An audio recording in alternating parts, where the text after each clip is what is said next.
Alice and I became fast friends when we met 5 years ago as freshmen at the University of Michigan. We bonded over our shared Midwestern upbringing and strong Catholic faith. After graduating, I landed an engineering job in Chicago while Alice moved to New York to work in fashion merchandising. My parents, successful real estate developers, gifted me a condo as a graduation present. They believed in sharing their wealth with family while still alive. Alice and I stayed close despite the distance, visiting each other often. Our friendship turned romantic and we married in a beautiful church ceremony 2 years after college. As newlyweds, Alice and I were inseparable. Our physical intimacy was passionate and frequent. To our social circle, we were the perfect couple, soulmates who adored each other. A year into our marriage, we joyfully welcomed our son Liam. Parenthood shifted our focus to caring for our little boy. Our lifestyle was low-key, cooking dinners at home, going to church on Sundays. We weren't into partying or keeping up with the latest trends. Alice dressed modestly for work at the fashion magazine. Our marriage was built on a bedrock of trust, honesty, and affection. Alice was a natural mother, showering Liam with cuddles and kisses. While having an infant was tiring at times, we tackled the challenges as a team, communicating openly. I cherished our little family and the life Alice and I had built together. Everything seemed picture perfect. Then one day, Alice got called to attend Fashion Week in Paris at the last minute. Her boss insisted she fill in for a coworker who had fallen ill. Alice felt terrible about leaving Liam and me for a week. I reassured her we'd be fine and helped her pack for the trip. Our marriage had always been an open book. I had no reason to doubt Alice's fidelity or love for me. We were partners who shared everything.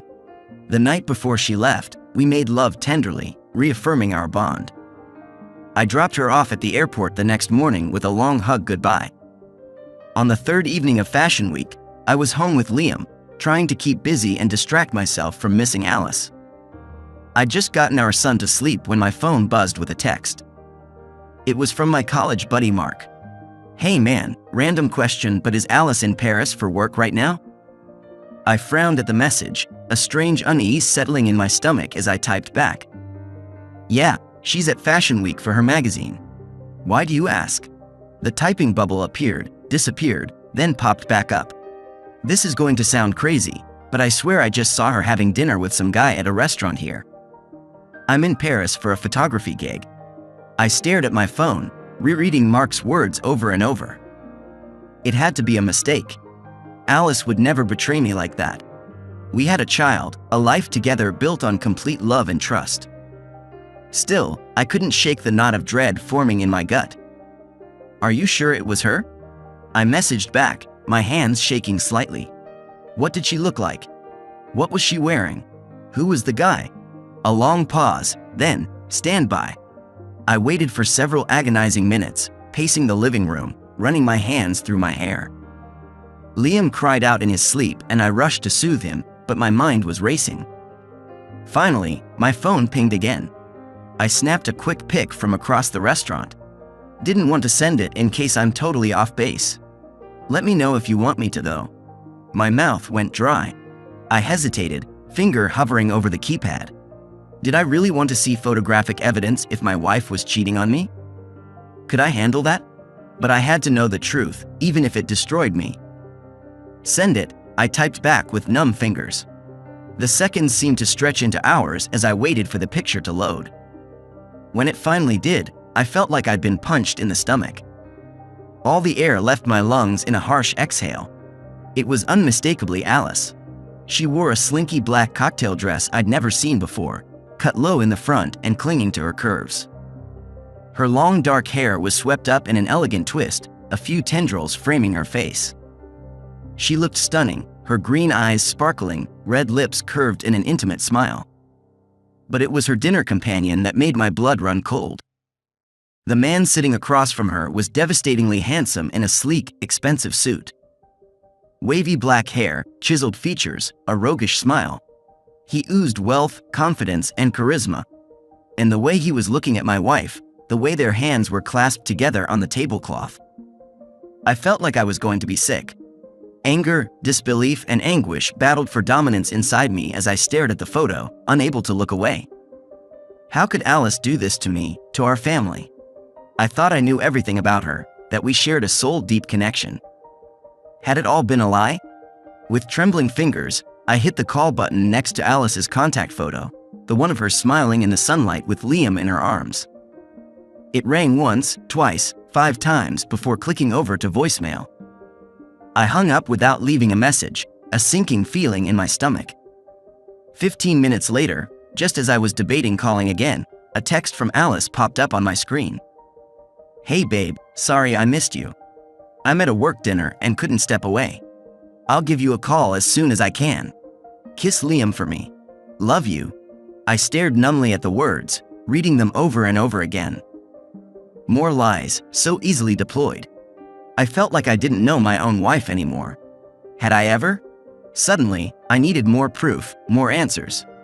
I couldn't confront Alice until I knew the full extent of her betrayal. I messaged Mark back. "I need you to do something for me. Can you keep an eye on Alice and let me know if anything else happens? Take more photos if you can. I have to get to the bottom of this before she comes home." "You got it, man," he replied immediately. "I'm so sorry you're going through this. Let me see what else I can find out." I sat on the couch, head in my hands, trying to breathe through the tightness in my chest. The woman I loved, the mother of my child, was having a romantic dinner with another man thousands of miles away while I sat at home clueless. The future I'd taken for granted had just imploded. The next morning, after a sleepless night alternating between crying jags and fits of rage, I bundled Liam into the car and drove to my sister Jenna's house. I couldn't bear to have him see me fall apart. Jenna took one look at my haggard face and pulled me into a tight hug. "What's going on?" she asked, her brow creased with concern. "You look awful, Andrew." I opened my mouth, but no words came out. Just a choked sob as the events of the past 12 hours crashed over me again. Jenna led me to the couch and sat beside me, her hand on my back as I poured out the whole awful story. "I just can't believe," I said hoarsely when I'd finished, wiping my eyes. "I thought Alice and I had a perfect marriage. How could I have been so blind?" Jenna was quiet for a long moment. "You couldn't have known," she said finally. "Alice is an adult who made her own choices. This is not your fault, Andrew." But it felt like my fault. Maybe if I'd been a better husband somehow, paid more attention, Alice wouldn't have been tempted to stray. I felt like I'd failed my marriage, my family. "What are you going to do?" Jenna asked softly. I took a shuddering breath. I need answers before I confront her. I can't bear the thought of Alice lying to my face, trying to cover this up. "I need proof." Jenna nodded. "That's smart. You should know exactly what you're dealing with. Do you want me to keep Liam for a few days while you figure this out?" Tears of gratitude pricked my eyes. "That would be amazing, Jen. Thank you. I don't want him to see me like this." I hugged my son tightly, breathing in his sweet baby scent, before handing him over to my sister. Then I drove downtown to the offices of Jim Norcross, the best private investigator in Chicago. I'd never thought I'd have a reason to hire a PI, but I needed someone to uncover the truth about my wife. Jim was in his late 50s, an ex-cop with shrewd eyes and a no-nonsense demeanor. He listened gravely as I laid out the situation, showing him the photo from Mark. I had to pause several times, my voice cracking, but Jim waited patiently. "I'll put my best guys on this, Andrew," he said when I'd finished. "We'll find out exactly what your wife has been up to in Paris, who she's been seeing. We'll get you the evidence you need for peace of mind and to protect yourself legally, if it comes to that." The thought of divorce made my stomach heave, but I knew I had to prepare for that possibility. "Thank you, Jim," I said, shaking his hand. "I appreciate your discretion in this matter." I felt numb as I left his office and drove home to my empty house. The silence was oppressive without Liam's giggles and Alice's warm presence. I poured myself a glass of scotch, then another, as I waited for my wife's nightly call. When Alice's face finally filled my phone screen, it took every ounce of willpower to smile back at her. She looked radiant, her green eyes sparkling as she told me about the designer showrooms she'd toured, the exclusive parties she'd attended. not a hint of guilt or unease in her voice. I studied her expression as she spoke, searching for any sign that she was lying to me, betraying me. But my wife had a flawless poker face. Her acting skills apparently extended beyond her college theater days. I felt like I was talking to a beautiful stranger wearing Alice's skin. "I miss you and Liam so much," she said, blowing a kiss at the screen. "I can't wait to be back in your arms, babe. Just a few more days." "We miss you too," I managed, the words like ashes in my mouth. "Hurry home to us." But as we said goodnight, I knew I wasn't ready to confront Alice. Not until Jim uncovered the full extent of what she'd done. I needed the truth, no matter how brutal, before I could look my wife in the eye again. The next few days passed in a haze of misery and alcohol. I barely ate or slept, ignoring concerned texts from friends and family. I went through the motions of work, but my mind was a million miles away, wondering what Alice was doing every minute. I was a wreck by the time Jim's email finally arrived, a sense of dread settling over me like a shroud as I clicked on the link to the online evidence folder his team had compiled. My hands shook and my heart raced as the page loaded. The first few photos were similar to the one Mark had sent. Alice out to dinner with the same mystery man, dancing at a club, walking along the Seine hand in hand. She was always impeccably dressed, all designer labels and 4-inch heels. A far cry from the jeans and t-shirts she lounged in at home. But as I scrolled further, the images became more intimate, more damning. Alice kissing her lover on a moonlit balcony, her arms twined around his neck. The two of them slipping into a hotel room, giggling conspiratorially. Alice in lacy lingerie I'd never seen before, posing provocatively on rumpled sheets. The videos were the final nail in the coffin of my marriage. I watched in horrified disbelief as my wife made love with another man, her cries of passion echoing through the speakers. She moved over him with an uninhibited sensuality I'd never witnessed in our own bedroom. I couldn't look away as I clicked through the files, each one a twist of the knife in my heart. Alice in the throes of ecstasy, arching under her lover's touch. The way she gazed at him adoringly, kissed him like she couldn't get enough. It was a level of raw desire and intimacy I'd thought was reserved only for me. Bile rose in my throat and I stumbled to the bathroom, retching until there was nothing left in my stomach. I collapsed on the tile floor, sobbing uncontrollably. The pain was unlike anything I'd ever experienced. I felt like my heart had been ripped out of my chest. How could Alice throw away our life together, our love, for a few nights of sordid passion? Did our marriage vows mean nothing to her? Did I? I'd trusted her implicitly, built a family and a future around her. Now it was all crumbling to dust. Jim's email included information on Alice's lover. His name was Raphael Dubois, a wealthy French fashion photographer with a reputation as a playboy. Married, though that clearly hadn't stopped him from pursuing my wife. They'd met a few months prior on another of Alice's work trips to Paris. The timeline of the affair made me feel even sicker. All the late nights Alice had spent working at the office, the last-minute weekend trips that took her away from us. She'd been in another man's bed while I'd stayed home like a fool, trusting and clueless. I wanted to confront Alice immediately, to scream and rage and demand answers. But some masochistic part of me needed her to keep up the charade, to see how far she would take the lies. I needed to look into her eyes as she professed her love for me, knowing it was all a sham. So I pulled myself together enough to formulate a plan with Jim. He put together a file of the most incriminating evidence against Alice, the photos and videos that would leave no doubt about the extent of her betrayal. I would confront her with it when she got home, give her one chance to come clean. In the meantime, I had to act like everything was normal. I had to paste on a smile and ask about her day, tell her how much Liam and I missed her. It was the hardest thing I'd ever done, but I was determined to see it through. I needed closure before I could decide what to do next.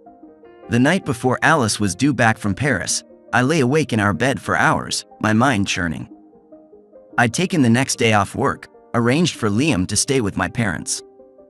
I needed privacy for the confrontation that would blow my life apart. When Alice walked through the door the next afternoon, suitcases in hand and a sunny smile on her face, I thought I might shatter into a million pieces. She looked beautiful, glowing with happiness as she rushed to embrace me. I went through the motions of returning her hug, her kiss, while my heart screamed in agony. "I missed you so much, babe," Alice murmured against my neck. "I'm so glad to be home." I swallowed hard, steeling myself. "We need to talk. Now." Something in my voice made Alice pull back, her brow furrowing. "Andrew? What's wrong?" I led her to the couch, my legs unsteady. She sat beside me, confusion and concern etched on her face. God, she was good. If I didn't have the evidence burning a hole in my phone, I'd never suspect my wife was anything but devoted to me. "I know about Raphael," I said flatly, the name bitter on my tongue. "I know you've been having an affair." Alice blinked rapidly, her mouth falling open. For a split second, I saw pure panic flash in her green eyes before she shuttered her expression. "What? Andrew, what are you talking about? Who's Raphael?" A harsh laugh escaped me. Don't you dare try to deny it. I have proof, Alice. Photos, videos. I've seen everything." I held up my phone, the damning images queued up. Alice's face drained of color as she stared at the screen, at the undeniable evidence of her infidelity. Her hands trembled in her lap. I don't know what to say," she whispered finally, her voice cracking. "Andrew, I'm so sorry. It was a mistake. It didn't mean anything." White-hot rage surged through me. "A mistake?" I shouted, leaping to my feet. "A mistake is forgetting to pick up milk on the way home or missing a dentist appointment. You've been fucking another man for months, Alice. You've looked me in the eye and lied over and over again. You've betrayed me, our son, our marriage vows. How could you do this to us?" Tears streamed down Alice's face, but I was unmoved. "I never meant to hurt you," she pleaded. "It just happened. Raphael made me feel special, desired. I got caught up in the excitement of it all. But I love you, Andrew. You have to believe that. You and Liam are my world." I shook my head, disgust rising in my throat. "If you loved me, you wouldn't have cheated. You wouldn't have lied. I thought we had a partnership, Alice. I thought we shared everything. But now I don't even know who you are anymore." Alice reached for me, but I jerked away from her touch. "Andrew, please. We can get through this. I'll end things with Raphael, I swear. I'll do whatever it takes to make this right. To earn back your trust." I stared at my wife, at the stranger with my son's eyes. In that moment, I knew our marriage was over. I could never look at Alice the same way again, never fully trust her. The woman I'd loved with every fiber of my being had been an illusion. "No," I said quietly, the fight draining out of me. "We can't get through this. I can't be with you anymore, Alice. I want a divorce." Alice sobbed, her mascara running down her cheeks. "Jake, please don't do this. It was a mistake. I love you, I love our family. You should have thought of that before you spread your legs for him," I spat venomously. "You disgust me. You're not the woman I married. You're not fit to be Liam's mother." I grabbed her arm and hauled her up off the couch, ignoring her yelp of pain. I dragged her to the front door and shoved her out onto the porch. Alice stumbled and fell to her knees, crying hysterically. "Jake, I'm sorry," she wailed. "I'm so sorry. Please forgive me."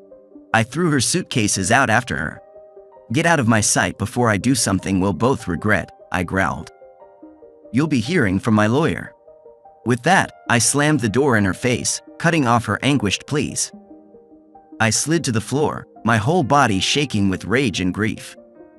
The future I'd cherished, the woman I'd adored, had just been ripped away. And I didn't know how I would ever recover. The next morning, I phoned my lawyer and told him to file for divorce on the grounds of adultery. I wanted sole custody of Liam. Alice's betrayal had voided any claim she had to my son. I wouldn't let her poison him the way she'd poisoned our marriage. My lawyer assured me we had an airtight case. The evidence against Alice was overwhelming. No judge would side with an unfaithful wife and mother. He recommended I move forward with haste before Alice could concoct false counter-accusations. Over the next few weeks, I threw myself into building a new life for Liam and myself. I put the condo on the market, unable to bear the memories it held, and found us a cozy apartment across town. Liam's room I painted in a soothing green and filled with all his favorite toys. I took leave from work, devoting myself fully to my son's care. We went on adventures to the zoo, the children's museum, the park. I relished Liam's giggles and the way his little hand clutched mine trustingly. He was too young to understand why Mommy had disappeared. I dreaded the day I'd have to explain. 6 months later, I took a job in Seattle, determined to start fresh. Liam and I settled into a new routine, learning to navigate the world as a family of two. He struggled at first, missing his mom fiercely. That night, after tucking Liam into bed, I poured myself a glass of scotch and sat on the balcony, staring out at the twinkling Chicago skyline. I felt a sense of peace settle over me. The worst was behind us now. Alice could no longer hurt me. Liam and I would forge a wonderful life together, just the two of us. As I sipped my drink, my phone pinged with an incoming email. It was from Alice. My finger hovered over the delete button, but something made me pause. Call it morbid curiosity. I opened the message. "Dear Jake," it began. "I know I'm probably the last person you want to hear from, but I had to write this. I had to tell you one more time how sorry I am. What I did was unforgivable. I betrayed our vows, our family, in the worst possible way. And I will regret it for the rest of my life. But I need you to know that it wasn't about love. I never loved Raphael. What I had with him was a fleeting escape, a chance to feel desired and adventurous. It was selfish and immature. It meant nothing compared to what you and I shared. You were my best friend, my soulmate, the father of my child. I will never forgive myself for throwing that away, for destroying the most precious thing in my life. I don't expect you to forgive me either. I know I have to live with the consequences of my actions. But I want you to know that I will spend the rest of my days trying to be a better person. A better mother to Liam, even if from afar. I will never stop loving you both.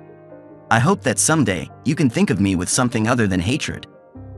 Not for my sake, but for Liam's. I wish you and Liam every happiness. You both deserve the world. I'm just sorry I couldn't be the one to give it to you. Be well, Jake. Alice." By the time I finished reading, I felt like I could see a glimmer of the woman I'd once loved in Alice's words. The woman who had been my partner and best friend. I knew I could never trust her again, could never let her back into my life. But maybe, in time, I could find it in my heart to think of her with compassion instead of resentment. If only for Liam's sake. He deserved to know that he was born of love, even if that love had turned to ashes. I took a deep breath of the balmy summer air and deleted Alice's message. Then I turned my face towards the future, towards the new life Liam and I would build together. A life full of love and laughter and second chances. As I headed inside to sleep, I felt a lightness in my step. We were going to be okay. Better than okay. We were going to thrive.